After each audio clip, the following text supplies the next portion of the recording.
Hello bakunzi ba Samy-well TV turasuye kugaruka ku yindi ncuro kandi ni DJ nkangurutse kuri microphone za Samy-well TV muko mubibona ngaha turi kumwe n'umutumire hanyuma imbere yuko dutangura ikiganiro kumbure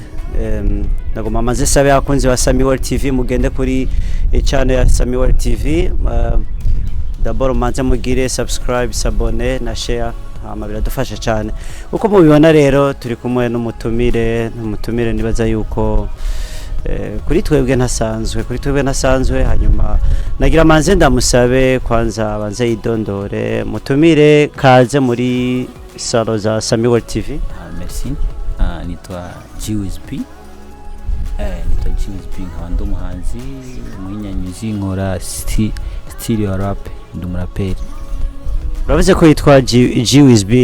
B ariko amazina muri make ntakwiye iryo zina turimenyereye cyane ku ba star abastar bama bafise ama aka urashaka kutubwira amazina yawe y'abavyeyi? Okay, afite abavyeyi banje banyiswe Irakoze Gracier hama maze gutangura music cha shima kwitwa G.Wiz B. Kubera iki G.Wiz B? Kubera ari zina nkunda. Uvuze ko usanzwe uri umuhanzi n'ikinyarwanda donc uri umuririmbyi uvuze ko uri mu style ya rap. Style ya rap. Yeah. Kubera iki watoye style ya rap? Rap ni style n'umudiho nkunda kandi urampimbara. Ariko umuntu wese arashaka kuba afise inspiration yiwe. Kuba ati jewe ndakunda style ya rap. Kwa dafise inspiration runaka ninda kwinspira ninde muntu ushaka kwihako nkakarorero ushaka kwihako model umuntu wambera nyinspira muri rap n'umujyamo yitwa Kegem beshi ntibamuzi rero umuraperi wa kera sana Basad byatanga mu rwego rwa Basad B beshi ntibamumenye gusa muri umwanya ntawe ntari nga hafi niwe nyinspira. Uvuze Kegem ariko je ndamuzi Kegem ari indirimbo nyinshi yarivye n'abapogari n'izindi Kegem vuze Kegem yigeze kuba arimba muri Wanaveski Kosi manihenze Wanaveski Kosi abantu bayizi Wanaveski Kosi iri muri kundi canke team w'amana shaka yabikoze yabikiye bigacika mu misi heze mu Kanyosha ikiri Kensiri ndabesha yari Kensiri ikiri Kensiri nubu ni Kensiri ubu ni Kenampaya kubera iki Kenampaya ariko murani mwadopte nuzeye operation ya Satb no sikuvuga uko me igituma ari Kenampaya kwa mukijya gihe yari Kensiri Kegem niwe yarayoboye mugobo uyoboye sana ni Satb umaze kuvuga ko mwoca muhita ko ari Kenampaya none ko hariyo nabandi bavuga bati acani Kensiri twe turacari kwizima muri make turacari uko twari kera ni kujya nyene tukiri none tuvuge yuko abakunzi ntibashaka kuvuga yuko ushobora kuba uri umufane wantuze wasara. Okay, ko umufane ndashaka kwanda umufane gusa me Kensiri eske sinzi ko nakubwira Kensiri yari ya 2012 2015 2016 kiba Kenampaya 2017 harabasha kumva avuga bati ivyo ariko aravuga n'ivyiwe niko babibona mu gatwe tubazi ko tukiri muri Kensiri ariko ça ne fait rien Kegem tugaruke kuri Kegem kuvuga ko mu inspirateur wa wari Kegem ndamuzi muri Wanaveski Kosi aririmba muri n'uwo witwa G-pop canke pop G ko wabikeneye ariko ubu asa no kumengo yahanantishije gatoyi agabanije umuvuduko wo kuririmba pop G hariho nabandi abitwa ba Snoop G uriko uranyibutsa byinshi unyisubije muri mode y'umuziki yake me je narumpeti muri generation narumpeti muto sana narumpeti mutonya gose gusa baranyinspira nona nka Kegem canke pop G bisa nkaribo banyiritse umuziki kwa studio ambe nagiyemwo Kegem yantwaye Kegem niyo yagutwaye yantwaye Kegem namaze kuntwara canumva umenga no bandanya guma nkora n'ubu nice gituma guma nkora ufite nicyo nagenda kubaze kuko muri rya myaka ya 2011 2012 2013 wanashaka umuziki ushushe mu Kanyosha wewe wari ufise ikibanzi cyahe surtout igihe ntuzeye zijya za kaje mbe yari kajeta kajeta business wewe aracari kwizima ndibaza barakora n'ubu turakora nyene bamwe turimwo abandi baragiye abandi barasambutse abandi ni bari hafi bitewe n'impamvu z'ubuzima yani kwa ni team ya nani ya Fabilove kajeta business ni kajeta business igima ya Fabilove kajeta business none kiriya gihe wowe wari ufise kibanzi cyahe cyangwa wari kiri umupeti nyene umunyeshure kijya gihe nafise ikibanza eske nari nko mu underground gusuma bitwa aba upcoming uri mu upcoming kiriya gihe wari mu underground nanduma underground narakora nyene ibirori ibiteramo tugakora gusa me kuva mariye kugenda mu jama kegame ni nka grafere amaze kugenda naciye manza ndabapoze nyene camanza mbabize n'ishuri none kubera kumengo Kensiri basi dufatiye Kenya Empire uri kuravuga umengo musa no kumengo aba legend ba mbere basa no kumengo bayihaye umugongo no sikuvuga uko beshi muri bo none ari ibiteramo kibona mu Kanyosha okay ibiteramo ni bike igitume ko birakora ibiteramo bitakora muri Mr dufite ibiteramo byinshi gusa kubera ibi bintu nyakuba mukuru w'igihugu yaciye avuga ati ibintu bya covid tunumumaze mureke kwanza ati bimaze bihere ibiteramo biriko ariko nigihe covid itari bwatangwe kuziriha inkumbi canke ngo hafatwa ama mesure kugira ngo tuyikingire wamengo umuvuduko si muremure cyane mu Kanyosha afete biva nko kuba grafere bacu abagrafere bacu nibo batuma nyene twega abapeti tutagira umuvuduko ushatse kuvuga abandi akarorero nk'umugrafere wacu nga PUBG Topaze Sadbi muri make PUBG na Topaze n'abandi donc bararyamye n'abandi bisa nkaho bakwamye bararyamye ntibafise nk'umuvuduko nk'umwe wa kare je ndibuka PUBG warengana umva PUBG nkumva Topaze gusa umuntu ariko arakora ego ariko arakora ni nka Sadbi umva byo birazi none nka Sadbi bakwiye kuvuga ati ndafise abapeti hariya nasizeyo reka ngire ndabe ukuntu dukora ibirori hama nabo nyene basubazamure rya zina ryabo bagaruke muri game bagaruke muri game harabire nka kera Kensiri nimba tugira Ken Empire nawe harapeti twe dushoboye gusa bamwe ntabo ndiko ndabona ari abasani benshi ari ba Emerisane ikarakora ariko Emerisane ikarakora cyane ntari karakora nk'umuvuduko nk'ubwa mbere yari cyangwa umushaka concert ibintu dushaka ibirori kose nizo dushaka kandi tukaza dufite umuvuduko nk'umwe ubwa mbere okay bon ofete uravuga uti nanje nakagoye no bavunira nuko bose bakaraba ko bashaka kumotiva game kwanza ama twese tugasubira tugashusha Kensiri gasubira kwa Kensiri nko iyo muri 2012-2013 tugashusha ikibuga na kibazo soate hanyuma reka tugaruke ku buzima bwa ni G.Wiz B G.Wiz B nk'umuririmbyi mbe G.Wiz B ariga G.Wiz B bisa nkaho nahejeje ntibisa cyangwa narahejeje ishuri imanite nahejeje imanite mbo bisa aho nibisa kuko urugamba ruracari yo kwiga urugamba hariho acari uni gusa uni muno mwaka mino misi sindabibona neza okay G.Wiz B watangwa kuririmba ryari neza neza natanguye kwinjira muri studio 2013 ni kera 2013 ni kera G.Wiz B ashaka kugira abakunzi ba Samy-well TV cyane n'abandi bose badukurikira akatubwira produit yo ya mbere produit ya G.Wiz B yitwa gute okay ingoma ya mbere yitwa Ndumuniga nayikoze hari ingoma Fabilove Ndomujeshi abazi indirimbo abazi ingoma za kera bacha bagira nayikoze fate expression kuri we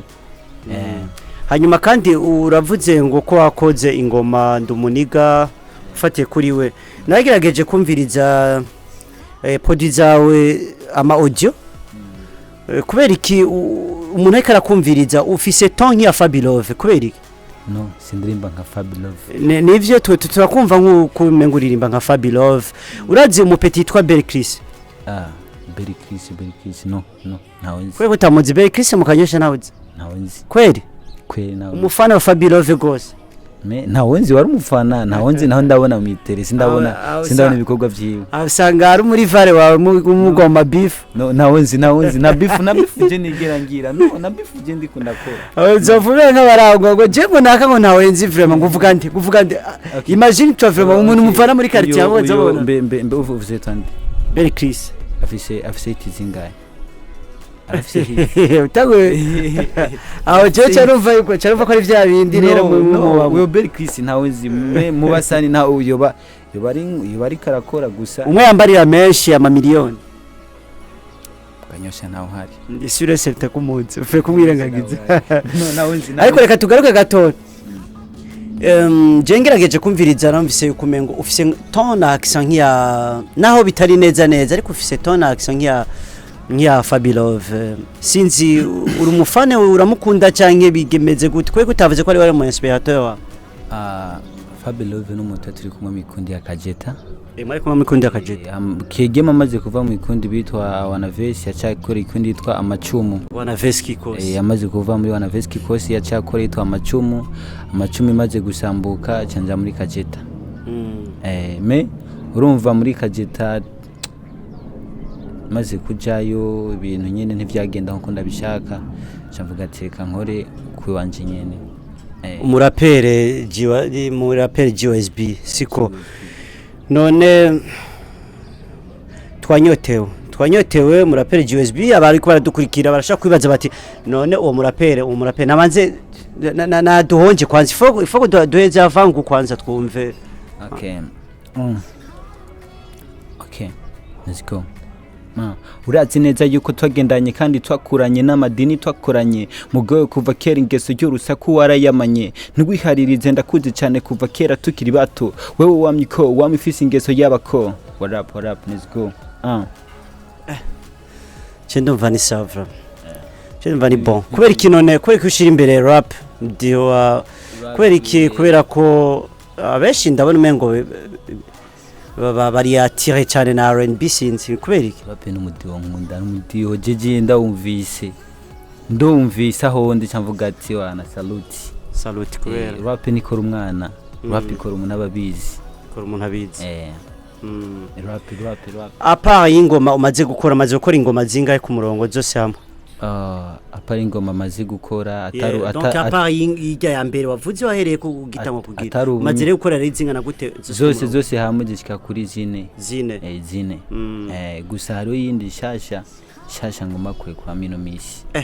twitege gishasha rero mitegwe gishasha abafana abari banzi kuva depuis nabanzi ubu n'abari kora barambaza ibikorwa byanje ati byahereye hehe ati bari kurikinira ticanke kwari gushuha ati canke bwa rubwana si wana mitegure mino minsi ndabaha igikorwa cyitwa mwana twemeze ko ari igikorwa uraba wikompara n'abandi igikorwa ni igikorwa panu dukogwa umenye yuko abana bari baratsimira mu gisagara cya Bujumbura panu dukogwa nta muntu ari karakora ngaha nta muntu ari karakora ndiko ndabona sana ntabariho nta raperi ndiko ndabona uvuga uti uvuga uti B-Face nawe mbona Fabilove nawe mbona nde nawe mbona bakingorongoro nabo mbona bariko badukorera ikitegase nk'abapeti turi hasi yabo donc uvuga uti support ko bakora iki ibikorwa yuko badukorera n'icyahe tuvuga ati wana ni mukubite natwe dukubite dumuduha expression mwege n'icyahe naco muri make ushatse kuvuga muri cadre ya support babafashe canke nabo babinure canke ushatse kuvuga ibikorwa bigaragara nyene bavuga bati abafani bavyumve twese tuvyumva bavyumve nyene igikorwa kigaragara pana majambo ngurumva ngo mindoka mirigado sabro none kumengo birahari navyo bikorwa no ngurumva ngo ni jengo iyo petit bega ninde B-Face ngurumva ngo ni jengo ndo flow ngurumva ngo ni jeki ngorongoro wewe ni weye tu ni wowe nyene kubyiwawe uri kudukorera ikibazo tukavuga ati wewe ndiko ndakora ariko ku ruhande rw'arabana ko bari kakura music atabiro ari karakora ariko akora music ntabiro ari karakora ibirori shaka amakonseri amwe tuvuga ati wana uno munsi B-Face yatwemeje yatabuye uno munsi Fabilove yatwemeje yatabuye kingorongoro yatwemeje ku stage yatabuye biri he yani nta kintu kimwe kikigaragara kuri nta kimwe ko bariko barakora ni mikwara gusa kuma mikwara ngomi ndo Fabilove bazokwereka no uvuga uti aba ubu bose nta bintu je mbona bikora nta bintu kama bashakwa siju bashakwama siju sinzi ivyo bo barimwe sinzi nambi mistari ngira mistari yoba yarabaheranye yaraheze barakwica kweli mistari nibeza ko yahize ko numaze kumva ngo barakwica maze ko arakwica Fabilove na never give up urayize ndi umu master master arakwica ivyo bintu kuravuga so na master uririmba star imwe master uririmba star imwe none akori star imwe utarimba atagiswahili atacongereza no rubivanga no genda vanga Kiswahili anglais français kirundi byose ndaririmba uko master ariyo maze ukora maze kuvanga hari ngoma ndiko na prepare mino sasa hivi naweza kutupana nani akapela nani akapela wachanze nk'ururimi nabwo bari Kiswahili okay acha wanito mimi mkali toka zamani napenda kwenda mbali kusaka mali mafeki wapa bado napiga kapa daflapa nkachapa hanyuma tikatugaruke cyane kunze ku bikorwa vya misi yose gukora aujawahi kuona ni kutengeneza video kutoa video okay video bisa nkaho biri mu bintu vya mbere biko birangora bisa mu misi ndizera ko nzo ndiko ndakora video sindaronka sponsor nini ya video none ko tuzi uko igikorwa kijanye n'ibintu bijanye no gukora umuziki bisaba uburyo bisaba kwitanga bisaba cyane uburyo kwitanga byo ni bisanzwe kuko umuntu wese yarinze yinjira muri game azineze ko agiye gupambana si ndio yani unapasha toa hera uraspendinga navuga ati play up toa juu ingize wingize none wowe bica bigenda guta amafaranga yakura ndiko ndakuraba ndabona neze ko tagiye kinini giheze uvuye ku ntebe y'ishuri n'amahero yakura okay amahera ndafise ubudiri bwanje nyene buri privé nkora nyene kugira ndo nkamarare yo kuja muri studio gusa note tuvuga ati ngomba skume nkora ikintu kitunga clip ewana sindaronka gusa mino misi